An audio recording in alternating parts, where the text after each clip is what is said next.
Welcome to another episode of Town Business.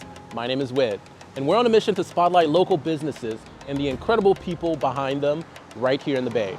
Today we're in Vallejo, California, right outside of Momo's Cafe, to highlight their innovative Proud to Pay model. This initiative has been championed by none other than Vallejo native, entrepreneur, trendsetter, rapper, chess player, and father, the myth, the legend, LaRussell. Let's see who's waiting for us inside.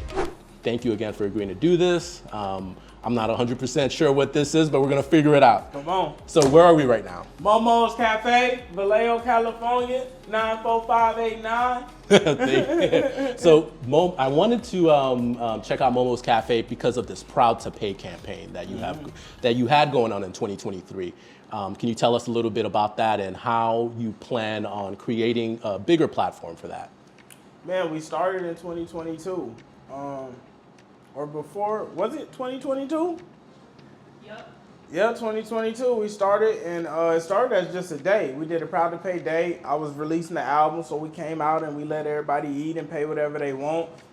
And it was a incredible energy, incredible engagement of community. And this was before I was like really blew up yet. It was like still early. And man, we had that and we was like, let's try it again. We tried another, and then the holiday season came and it was like, let's do this shit for a month. Let's just feed the people. Let's just see how it goes. And it broke it. It broke the algorithm, and we had every news station down here. A restaurant in the East Bay is taking prices off its menu until the end of the year. Yeah, it's an idea dreamed up by a Vallejo rapper and entrepreneur wanting to give back to his hometown. The excitement in rapper and entrepreneur LaRussell's voice is not just over the newly renovated Momo's Cafe he funded in his hometown of Vallejo, but what's about to happen Monday morning. We're allowing the public and people to come in and order their meal and eat what they want and pay whatever they want or what it's worth to them. The people who can't afford it get to eat for free. And then we did it the year after, and I plan to, if I'm able and willing, I plan to do it every year, at least a month, just buy it out and let the people eat. I love it. So people came in, they didn't have to pay for anything, or they just pay what they felt like? Both. Both? Both. And what did you learn from that? Is there any like business takeaway where you were like, this can potentially work, or this is just philanthropy? I don't do things like that for business incentive. Like whenever you're going out into the world and saying, I'm going to feed people who don't usually eat, it ain't no business to gain on that. The value is did people eat. We're gauging off how many people we fed, not how many dollars we made, and some shit like that. Tickets is one thing, but feeding people is like, there is no monetary, you're always going to lose monetarily. You feel me? I feel that, yeah. So when we did our event, yeah, there was a lot of losses, but the amazing thing that we got out of it was obviously the connections we've made. We're all kind of connected, and I eventually found my way to you through these people that have like little micro relationship with you. But yeah, definitely the people. So I guess my next question really is, what led you to Momo's Cafe? Where was LaRussell when he established a relationship with this place? I usually just come in here and eat. Uh-huh. Like I say, before shit was even like really yanking. Like I was doing like Breakfast Club and Leakers and shit, and they didn't even know who I was, just treating me well. Wow. I remember treating me well. That's great. Treating me well. I remember one day when it finally was like, bro, I came in and Manny was like, why you didn't tell me? Like, why you didn't tell me? Like he found out. I never came and was like, I'm this rapper, I'm this. I just came to eat.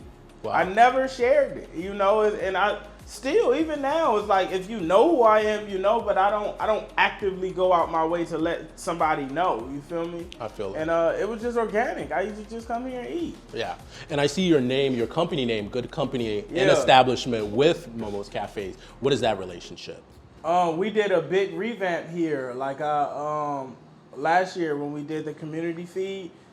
Paid to renovate the entire space and just like refresh it and bring it new, and it was dope because they got to take like a vacation for a bit while the renovations was happening, and they barely get off work, so it was it was a beautiful thing. I love that. I think what I want to get to know about you is at what point, this is going to be totally different from the Momo's Cafe route, but I kind of want to get to know LaRussell as maybe the entrepreneur and the human being. I feel like oftentimes we're given a message somehow. I don't know if it's delivered to us by society or passed down by what our parents communicates to us, but for some reason there's a message, and then we do our best to carry it through in our presentation to the world. I think from the way outside looking in, you chose to do that with your words, with your spirit that you give to people, with your energy, like you're this happy, high enthusiastic, warm, bubbly human being you present to the world, and you do that through your giving. What is your message that you're trying to deliver to the world? If any of that makes sense. I'm not trying to deliver a message to the world. I'm just living the way I want to live my life. I feel that. How do you want to live your life? Like, you have such a big heart. Like, just a moment ago, you come in, someone pulls you aside, and you willingly go. You don't question anything, you just willingly go. I mean, like, how do you, like, what are you living your life? But what does that mean? Like, how are you? You're just living your life. Exactly. You're just doing the things that feels right. Exactly. And it's not, that's not an explainable thing. It's the same way, you wake up and live your life. You can never explain to someone how you do it. It's just like, that's just what the fuck It's so good though. That's why I'm like, it looks so good. I would also, it looks so good. Authenticity is like a tattoo. It's like, it's just there. It's embedded. It's just, it's in there, right. And that's how it is for me with life. It's like, this shit is just, when you're born, you got some of your mama, some of your daddy, and then some of what the universe gives you. And it's like, a lot of this shit that y'all know as me is just like, some days I don't want to fucking smile. I can't help it. Right. Like, it just happens. That's just my spirit. It just fucking happens. I can't alter it. Like, it's just in me. That's just the person that the universe ordained me to be. Wow, I love that. All right, thank you for answering my questions. I think I've gained some insight from it. But if we could take a quick break, and I wanted to see if there is a segment you would entertain. The segment is called Questions from a Fan. And I have two fans that are excited to meet you, and one that you recently met.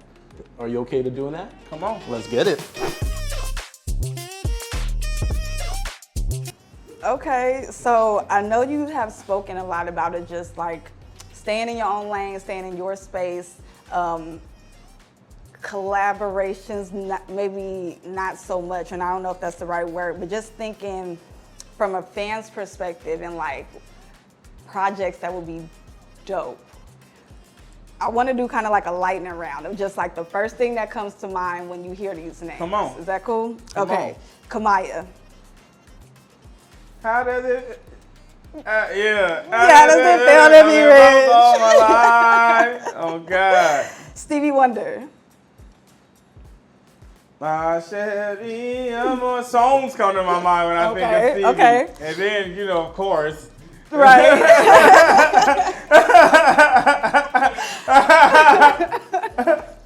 Okay, what about a youth choir? A youth choir? I know I can Be what I want to be. Yeah. Okay, Lady London.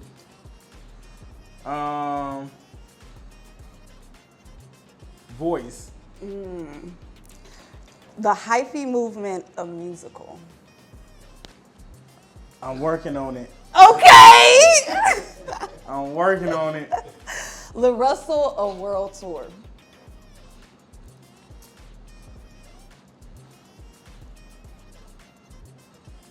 You know,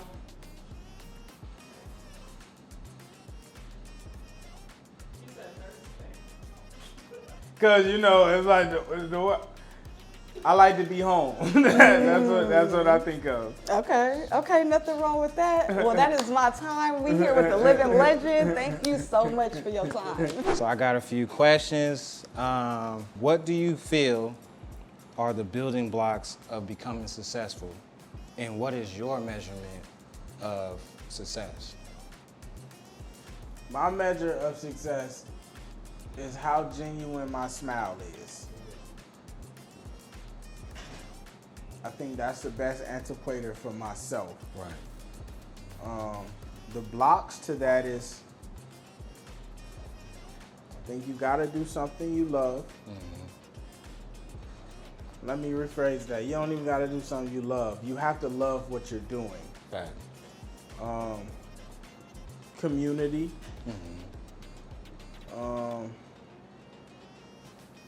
And dope shit. I think if you got those three, you gonna be good. Right. Something that people can relate to. I feel that. You know what I learned too? It's like we'll come up with like these elaborate schemes of why we can't just do it, and it's like none of that is real. All of that is your fear creating all these other scenarios to back why you're scared. When it's like I'm scared, and it's like that's okay too. But you still got to jump in that pool. Fear is not a solid enough foundation to not go forward. Right. Ever. You got to get something more solid than that. Like if we're going to have a reason why we not putting shit into the world after putting all this work in, it can't be fear. Let it not be fear. Let it not be fear.